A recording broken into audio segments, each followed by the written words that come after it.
Ladies and gentlemen, welcome to another episode of the Heat Check Podcast.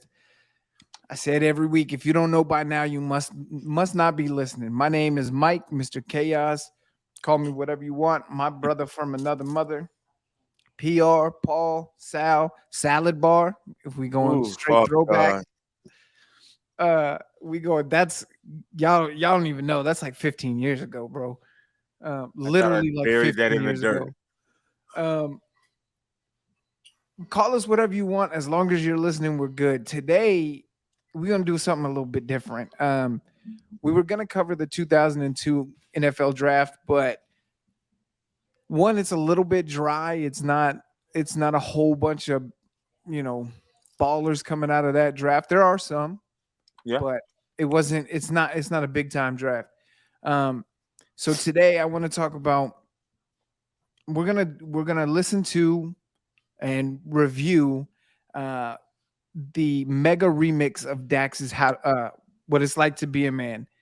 And look, if you've never heard the original version, you need to listen to it. Yeah. Like, Absolutely. yeah. And if you're listening right now, especially to our male listeners, like, pay attention to what everybody is saying in this video and listen to what the words actually mean. What we're gonna do is we'll listen to one of the artists and we'll break that down and then we'll continue until the end of the song. So let's go ahead. Let me put this at full screen. And then we're gonna go ahead and get into it. I'm gonna mute myself so you guys I don't hear any echo, and we'll be right back.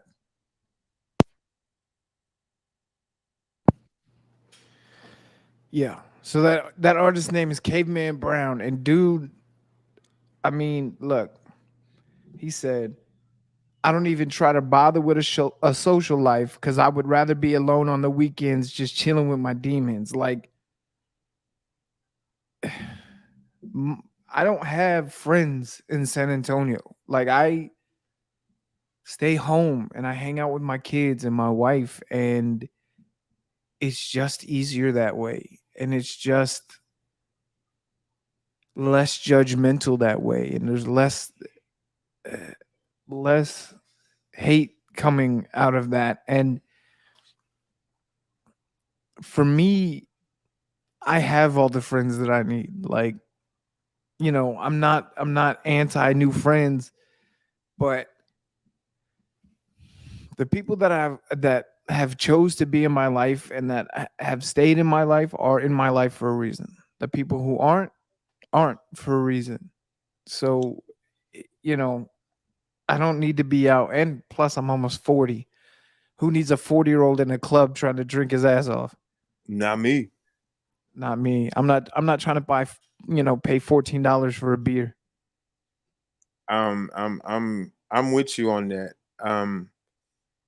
I think it hit me the hardest right around when Olivia was born, how much I don't like being outside with other people if I don't have to.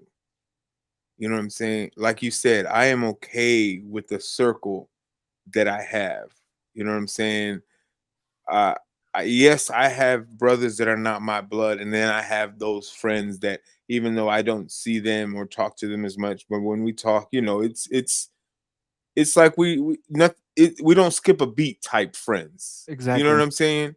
And it's like those handful of people that have stuck with me through the good, bad, and ugly, and are still here with me, talking to me, chilling with me, whether it's we're 2 hours away or 2,000 miles away. I'd rather have quality over quantity. You know what I'm saying? And going outside, like you said, I don't gotta fear the judgment of people looking at me, or if they're talking about me because how I look or how I'm talking or whatever they want to bring up in their brain to be like, look at this fool. You know, I'm not a violent person. I'm not an angry person. However, comma, if you push me there, it's not going to end up the way you think it is.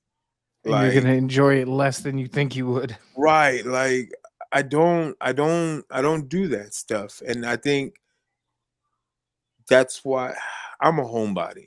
You know what I'm saying? When I leave my house, it's for very, very few reasons: church, family, or on vacation.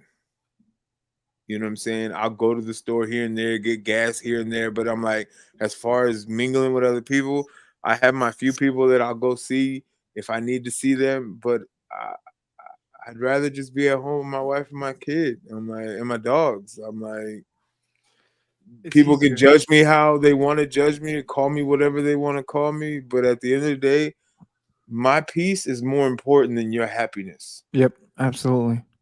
100%. And it's just easier, man. Like, it's not like it's different than when we were growing up. You know what I'm Yeah. saying? Like, Remember all them house parties I was throwing back in the day? oh my We god, can't do man. that no more. No. Dude, the other The thing is mentality for that, we not built for that no more. no. And I think you said it when you first become a father, your your whole world changes. Now, when I first became a father, I was still being a scumbag, and I treated my wife horribly. And yeah, we won't go into all of the sins and things that I've done because it just is what it is. My wife has Right. forgiven me, so I'm good. But um, being a father, really, when you start taking it seriously, when you start understanding the responsibility that comes with that, it's the one thing that can make you stop in your tracks and say, "Holy shit, Something's not somebody right. trusted me with another life." Bro, it's been 9 years and I still look at my child and I'm like, God, you sure this was the most smartest decision you had? Oh, bro, Like, I'm telling you, I ask myself that question all the day, all the time. Like, God, like, why are you and want then to? Yeah, me, I don't, and it's not just that. I'll take it even a step further. I have a daughter. For the people that know, I have a 9-year-old daughter that I love. Me and her mother found out she was pregnant, you can ask her. I wanted a girl. I I wanted a girl. I wanted a princess. You know what I'm saying? And me and her mother didn't work out. We separated. We got divorced. We're doing great now as co-parenting. You know what I'm saying? Me and my wife and the mother of my child, we co-parent great. However, them first 2 years, when the judge decided to give me full custody of my daughter, and it hit me. I remember like it was just yesterday, November 11th. I mean November 2015, and the judge was like, "Hey, that little baby that's at daycare, that's your responsibility now, full time." Like, God not only decided that it was a good idea to give me a child, but He decided, "Hey, this child needs to be with you full time." I'm like, "Is you sick in the brain?" Now, yeah, granted, I'm grateful. I wouldn't trade the last 9 years and the next 50 for anything in the world. You know what I'm saying? I hope I'm able to give this child and any other child that we're able to bear into this world, give them the world. But there be days I be just looking at her and it's just like, God, what the hell was you thinking? bro. There are days where I look at myself in the mirror and I'm like, I barely know how to cook for myself. Why in the fuck did you make me somebody's father? Like And not once, not three twice, times, 3 times. 3 times. Like Like God don't it's look. God don't make mistakes, right? at Obviously, all. God does not make mistakes. But you gotta wonder every now and then when you look at these children, you be like, me? You wanted me to Yeah, bear these kids and make you want yeah. me to be their daddy. It's dude. I was talking about it with Raina today. Like I didn't want kids because of the feelings and because of when I was younger, I was selfish, like a lot of men are. I was selfish and I just wanted to have a good time and just Right. wanted to be, whatever. And then your world changes. And And it changes fast. It changes fast. Like, you learn real quick that everything you did in life was never about you. It was always about the next generation. Let me ask you this one question. Yeah. As you've been a father now for the last 10 years, right? How many times have you had those moments while you talking to your kids and you're like, God damn it, my parents were right? Uh, um, I'm pretty, how do I say this? Let's see, once every second. Like, it's like you don't want to call them and tell them like my parents used to say, "You're gonna get the kids you deserve." my Maya said the exact same thing. Listen, this is how crazy it is, right? So Mama B told Maya, I was like, listen, you and your brother Myron are Osama bin Laden and Saddam Hussein. And when y'all have y'all's kids, they're gonna be 10 times worse for you than you are for me. 20 something years later, Olivia coming to her life, terrorist. Yeah, bro. It. I swear to God, it's like these kids. Oh man, I I was a butthole to my mama. So I already know that this child is just reaping everything that I sowed when I was a kid. look. My daughter, who I is the complete apple of my eye, and I am a girl dad. You know, it's just something different about being a girl dad. You treat them different. My daughter is 8 going on 50. And I will tell you, there are times that I will sit back and watch how her and my wife interact. And one day, I swear to God, my daughter's going to be missing patches of hair because she got her attitude from me and she's mean like me. But her mama, I've made her mama just as mean. So it is, I'm terrified. One, of having two women in the house because when they get to that age and stuff starts syncing up, I'm terrified of that. Listen, when I first started dating Maya, uh, Liv was a very jealous, little 2 year old baby. Okay, Hmm. you know she could be in the back minding her own business, playing with her toys, Legos, watching her Disney, whatever. Maya would come over to the house, and all you hear is Oh yeah. Oh my coming down god. the hallway because she'd sit between me and her, and she'd be like, "This my daddy." I'm like, Olivia, be quiet. But now, Oh man. if you see the relationship that these two girls have, it's There's a lifelong bond there. yeah, she came from my loins. However, comma, I am not her best friend. Oh no, you are of the male species, sir. You cannot When be of the best friend when I type. say they are the most, it's how many children of her age. This is what she told me last year. She said, "Daddy, when we going to a hotel," I'm like, for what? She goes, "I just love sleeping on their beds." I'm like, "What's wrong with your bed?"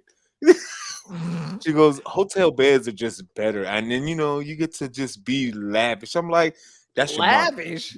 That's your mama. There ain't nobody but your mother and your Mima. You Olivia giving me, talking about some lavish? bruh, she just want to go to the hotel for one night so she could live sleeping in beds." Bro, do you know Eh, the first time I ever spent a night in a hotel? I was 18 at MEPS getting ready to go to basic training. my child is a diva, bro. At Bro, 9 look, years old. I She will want tell to you this, carry purses. She want to get her nails done. She got purple in her hair. She want to put on lip gloss all the time. She want to pair these fake heels. She want to put on dresses all the time. I'm like, bro. My you gonna daughter, give me a heart attack? my daughter is pushing for this mommy daughter day, right? You better let her have it. Just let her Oh have yeah, it. she's more than earned it. She ended her week in school on a very high note, so they definitely get to have the mommy daughter day. They're doing it tomorrow, matter of fact. But you know, she's one of these little girls who she likes to be pampered. Like she likes to do her nails and She go to the mean. the little girl like the kiddie salon and get all of Yeah, her stuff done. get they little petty mani petties, all that jazz. But there are times, man, her and her mama will have a conversation, and I will sit back and just be like, "Oh, Oh, what did you? Oh, did It's you? almost like a You lost weekly your thing. mind. You It's lost your mind. it's it's I don't understand. They so Oh, they they so raw. it's bro. So perfect case in point. Raina and Naomi went to Sam's today, right? And I can only imagine that journey. well, you know what? Yeah. So Raina got her an icing, and they were coming home, and Raina asked Naomi, "Can I have some of your icing?" And she was like, "You should have got one for your own mommy." That's listen, that puts you out in the street. I'm Puts you te- straight out in the street. bro, my mom would have punched me in the face Ain't if I would have no said something. way. Ain't no way. You should have got your own, mommy. What, little girl? You are 8 years Listen, old, listen. I tell my child. bro. So If we get my daughter and your daughter together, they're going it's to gonna be be, smart mouth all day dude. long. You talk about terrorists. It Listen, literally will be Bin Laden, Muammar Gaddafi, every and time I one of ask them is going to try to out evil each other. every time I ask Olivia to do something for me, I get almost 90% the same answer. Daddy, why do I always got to do stuff for you? I'm like, child, do you not know what I've been doing for you for the last 9 years? I, I was like, you see that tablet you on? Guess who paid for that? I paid for that. That light you on? That's mine. The internet you be on your tablet? I paid for that. That water you use to wash your body? Yeah, I paid for that. This roof you got over your head? We paid for that. I do a lot for you. The least you can do is give me that cup out the pantry for me, please. Yo, these kids are off the meters. It's insane. Like I want to MJ. put her on eBay every now and then. And then she Oh look my at me, she's god. like, Daddy, I'm sorry. All right, I'm gonna delete the post. Oh my god. So look, MJ. All right, now we just devolved into stories about being fathers, and it's cool. I like it. All right, so my oldest son, if you guys don't know, is autistic, and I will start wrapping up with this one. He's autistic, and sometimes he has a problem with what's called elopement or leaving out of the class, sometimes leaving out of the building, trying to get off school property. So his teacher and I told him, look, you have to take a hall pass. That's the only way you get to be in the hallway, Right. right? Well, he was frustrated, fed up. Somebody didn't do something that he wanted. He didn't tell anybody, but he grabbed a hall pass and walked his ass right out in the hallway and was like, when his teacher came out, he was like, but I did what you told me to. I know you lying. You, nope, nope, I know you lying. nope, nope. I'm telling you, these kids, I love MJ for a couple of reasons. Obviously, he's my son, but he is so literal. Like if you tell him something because of his autism, he's going to follow that to the letter. He's not going to do anything extra. He's not going to do anything less. But if you say grab a hall pass and that's okay, I'm doing what you said. and that's what he told the teacher. He was like, "But I'm doing what you said." And we had to pick them up early that day, and she told me, and she was laughing. She was like, "I can't get mad at him because he did exactly what we said I'm to gonna the end it letter." with it. I'm gonna end this last story and then we can end it. My niece is like that. Like she is like the most blunt 6-year old you would meet in your life. We went to this worship thing that Joella and Maya were invited to sing and stuff like that, and we brought the kids because I'm like they need entertainment while they're rehearsing and stuff. And this girl, she had like this big old flowing white dress. And Janiyah goes, I like your dress. Are you pregnant? I'm like, what the hell? I was like, Janiyah, you can't tell people that. Oh man, Romeo, bro, Romeo will go up to his mom and be like, "Mom, your belly's so big." Like, boy, or like we were talking this morning, he was like when Raina and Naomi went to Sam's this morning, I said, "How did you sleep, dude?" He was like, "Okay, but you and mommy really snore loud." So And I'm like, disrespectful. "You little son of a bitch." But Just they disrespectful. don't I love it because it's the most honest. criticism you're ever gonna get. I'm like, them kids ain't gonna lie to you. No, Not they are going to lie to you, because they don't care but about they your not gonna feelings. lie to you. If Yes, they see something that's like, hey, some out of pocket here, you out of line. bro. I'm telling you, like I can't listen to music without Romeo being like, "Ooh, daddy, he said a bad word." Oh, I can't cuss around Olivia. She gonna be like, Daddy. I'm like, what? Say, I'm playing a video game. Leave me alone. yes, is exactly it. So look, guys, I hope you guys take this episode for what it was. Like this song is special. It's the first time. Go back and listen to the original. I actually am gonna want to do one of these for the OG one too. But listen to the original.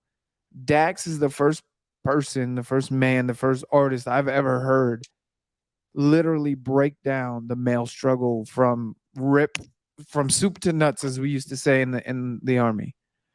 Like It was good. it's it's the perfect. It's not a perfect song, but it's the perfect way to break down the male experience. Yeah. It did Um, what it was supposed to. oh, 100%. And this is what's crazy is he's independent. He's not signed anywhere. And He's he's doing all putting right. the other thing is he's putting all these other artists on while he's doing his music. So shout out Dax, man. Like you're one of the good ones, brother. We're gonna wrap this up. We were supposed to, like I said, do the draft. We'll eventually get to 2002. We're gonna move on to 2003. That's if we look and it's not super dry, but we'll figure that out over the weekend. You guys listen again. This episode should have kind of pushed that. Uh, if you having mental health issues, contact somebody, talk to somebody, us, somebody. Just know that you're not alone. It Yeah. doesn't have to be church. It doesn't have to be anything. Just reach out to somebody. Um, Pierre, you got anything to say before we wrap up, brother? Uh you don't want to talk, write it down. But don't Yeah. leave it in. Don't leave it bottled in. Other than that, y'all be good out there. All right, y'all. We will see you guys next week. Yes, Y'all have sir. fun. Peace.